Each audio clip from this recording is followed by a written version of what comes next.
This is Radio Nepal. I'm Dela Prasai with the news. The headlines first. At least 29 people die and 2 go missing in incidents of floods, landslides and inundations in last 1 month in different parts of the country.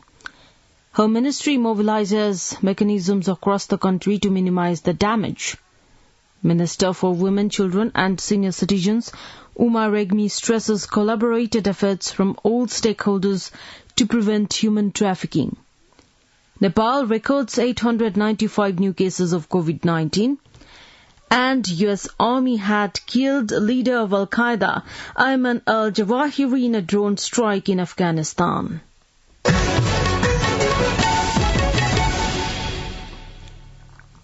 Now the news in detail.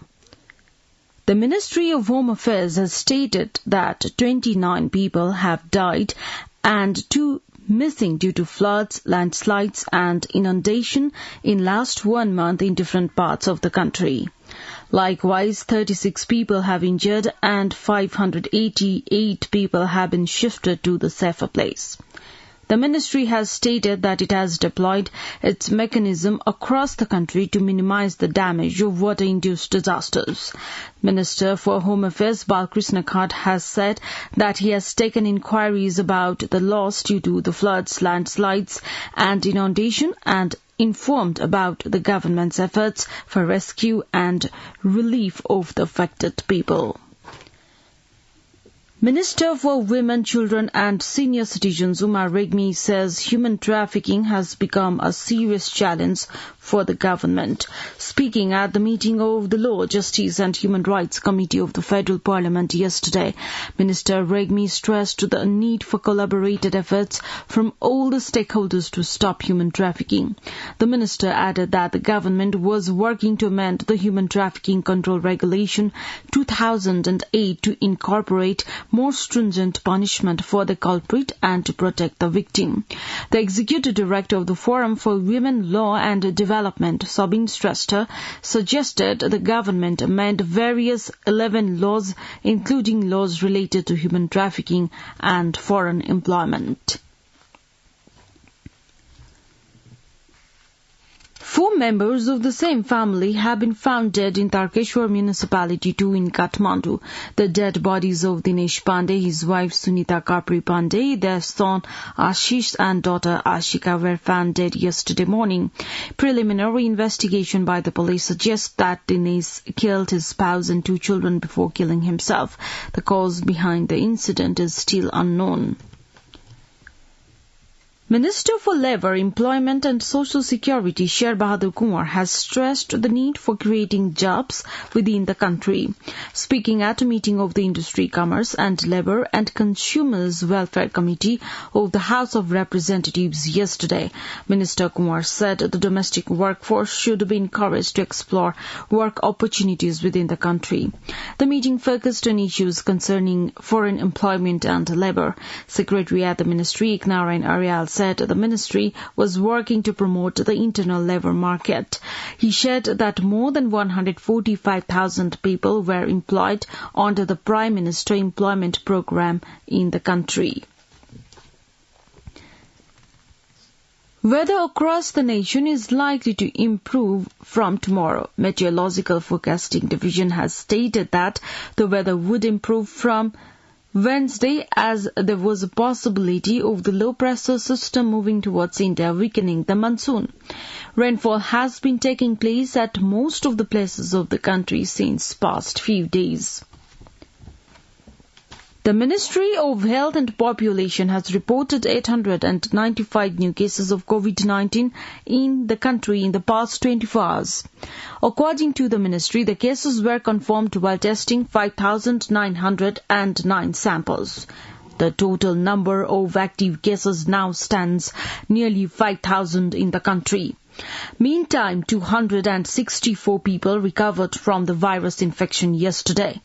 The Health Ministry also recorded a corona-related death in the past 24 hours.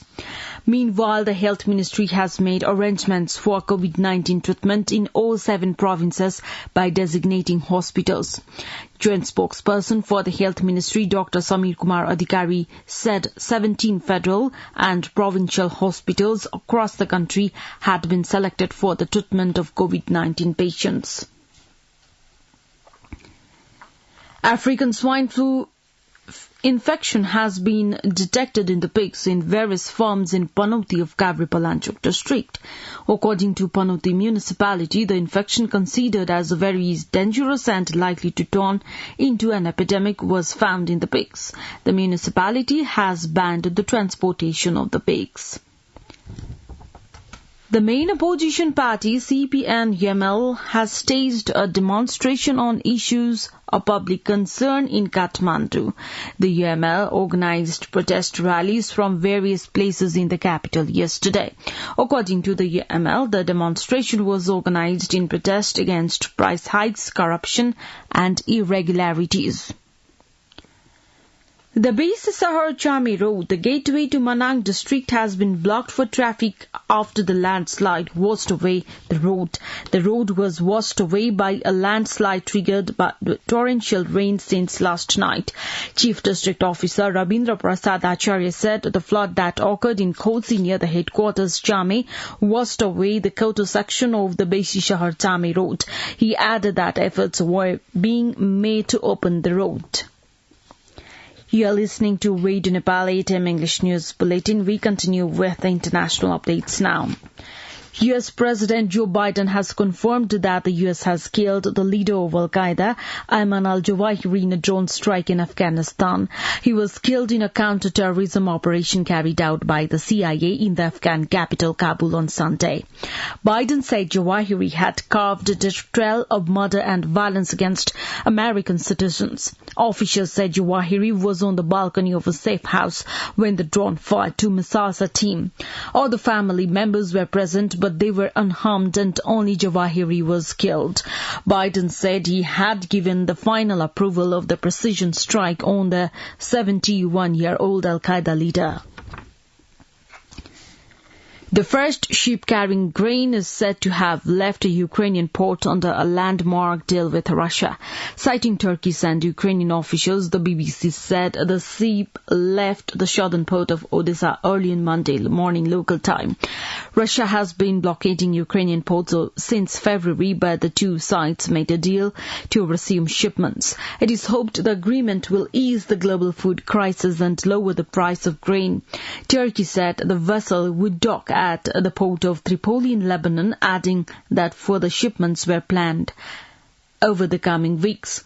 The Joint Coordination Center set up in Istanbul under the deal said the ship was carrying some 26,000 tons of corn and was expected to arrive in Turkish waters for inspection on Tuesday.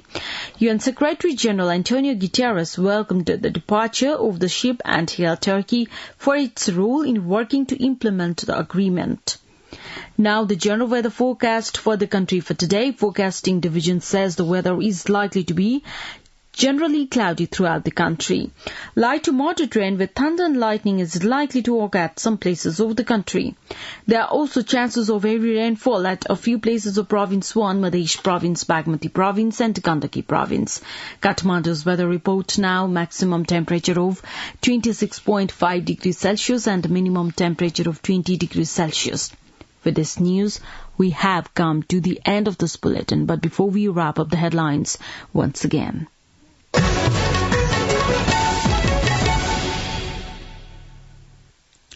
At least 29 people die and 2 go missing in incidents of floods, landslides and inundations in last 1 month in different parts of the country. Home Ministry mobilizes mechanisms across the country to minimize the damage. Minister for Women, Children and Senior Citizens Uma Regmi stresses collaborated efforts from all stakeholders to prevent human trafficking. Nepal records 895 new cases of COVID-19 and US Army had killed leader of Al-Qaeda, Ayman al-Zawahiri, in a drone strike in Afghanistan. Well, that's all that we have for this edition. Our next English news edition is at 2 in the afternoon. You can also listen to us online at our website www.radionepal.gov.np for more news and online programs. Stay tuned, stay safe and have a good day.